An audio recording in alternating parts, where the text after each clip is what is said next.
Okay, so performance anxiety. Mm-hmm. Do you get nervous? In some situations, yes. So auditions. Yes. Do you get nervous in auditions? I don't even bother doing them anymore because it's very nervous.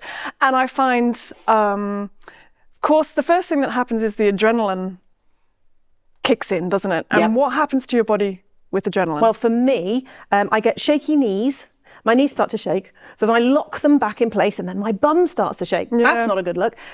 So actually, once I realised that that's what was happening for me, I tend to make sure that my knees keep ever so slightly moving and I'm transferring my weight from side to side so that I can't get stiff, because I find that being stiff, trying to stop the nerves, doesn't work. You've got to kind of slightly lean into it and think, I'm going to embrace my nerves. It's part of the adrenaline. It's actually excitement. And if you can think about it as excitement rather than sheer terror, then this is actually quite a good thing. Because it's not just the knees that go shaky, not just the shake. It's not just the knees. There's also Wimbledon. We get, that. Shaky bows. Shaky bows is really bad. Do you get shaky bow? Yes, I think everybody gets shaky bows occasionally, don't they? Yeah. So what remedies have you got for a shaky bow? Well, when I get a shaky bow, what I'm going to do, I used to think, my bow's shaking, like this, and I would tense in my shoulders and try and lift my bow off the string to try and get away from it. And now I have to lean into the terror. Okay, so what I'm doing there is I'm just leaning into the bow. I'm trying to make sure that my wrist is nice and flat, that I'm not sort of going like this, and I lean into it. So rather than the bow wobbling like that, I'm going to go lean into it. And if it means that I have to play slightly too loud, I feel it's not the end of the world. I would rather get a hold of it and feel I was in control and be slightly too loud for a little bit and then bring it back down again. So another thing we can think about is that the shakiness from the adrenaline in your arm, as it gets down into the bow acts like an amplifier. So what's a tiny little shiver here perhaps ends up down here as a huge wobble. So I like to think about just opening my hand a little bit here. So the tighter we hold it, the more it's going to be amplified. So if you find yourself going down the bow and it's starting to jump, to just open your fingers a little bit. Yes. So maybe the opposite to what you've just said, but we all need everybody has a different solution, don't they? Yes. I mean, to be honest, it depends on how it's feeling for you at the time, doesn't it? I think it's worth trying all these different things.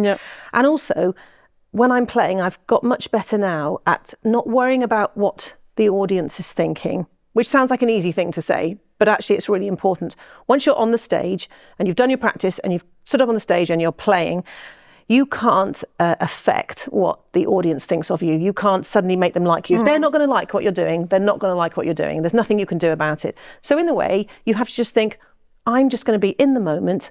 I'm going to play my best. I'm going to observe. So if my bow is shaky, they're out. I'm going to lean in and see if it helps. If it doesn't help, perhaps I'm going to think about Joe's way of doing it and see which way works best for you. So rather than panicking in the moment and thinking, this is all going horribly wrong, think, why is it going horribly wrong? What can I do about it? Be your own teacher.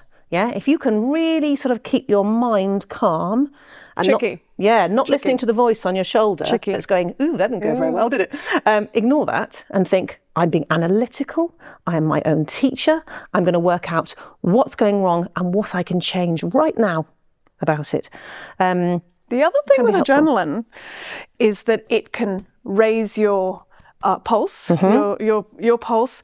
And when you're at home practicing, you sort of get used to your body and its normal pulse, resting pulse rate, which might be 60, 65, 70 if you're a bit high stress. But sort of when the adrenaline kicks in, that your pulse is higher. So what I find happens is that you start playing faster because your whole body energy is faster. So, you come in. So you have to actually think about being on the slow side a little bit. Yeah. And not going with that sort of your general upbeat body pulse. Yeah. I used to do a thing where I used to run 3 times around the kitchen, stand on a chair and then play my concerto. To practice. Very good idea. Very good idea. Yeah, be careful getting on the chair. Isn't it? The other thing you can do is to visualize before the concert or the audition, lie in bed, visualizing what's going to happen and visualizing walking into the room, visualizing being relaxed, confident, run through it all, not visualize, but imagine what it smells like even, imagine who's there. And you're playing so magnificently. It's just everything's going right, and you're relaxed, and it's beautiful. You finish and you walk off. If you can visualize that, and quite a lot of time, a repetition as well, you know, sort of night after night or day after day before a big performance, that will help you when you actually get in the situation to sort of relive what you've been visualizing. It's more likely to happen then. If you keep thinking, oh, what if this goes wrong? What if that goes wrong? Your brain will get used to seeing that go wrong, and it's much more likely then when you go in and you do the performance that it will go wrong. So if you can imagine it going well and that it's sounding amazing and you're just loving it and you're thinking, I sound fantastic, I'm so in control, then it's much more likely to happen when you actually get on the stage. So even if you're, you know, maybe you've not played in a hall before, if you can get in there in advance and have a look at it, even better if you can get to play on a stage and hear the acoustic, and then try and remember how that feels. And keep going through it in your mind. There's a lot of great practice you can do away from the instrument, isn't there? As Michael Phelps was a great visualizer. The swimmer? Yes, I think especially if you do a little bit of Google, YouTube, I think he visualized maybe 100 times a day winning that race, and what happened if something went wrong and how he was going to recover from it. Yes. Yeah, it's really a key thing, is that visualization. Yeah. And the other good thing that's good for nerves is a banana. Potassium it's got, hasn't it? Yeah. Potassium? Yeah. Yes. Yeah. Yes, eating well, not letting your blood sugar spike just beforehand and then crash. So not sweets, not crisps, not a great idea. Bananas, yeah. A lot of us swear by bananas, actually, don't we? Yeah, we've always got bananas backstage. Yeah. Bad luck if you don't like them.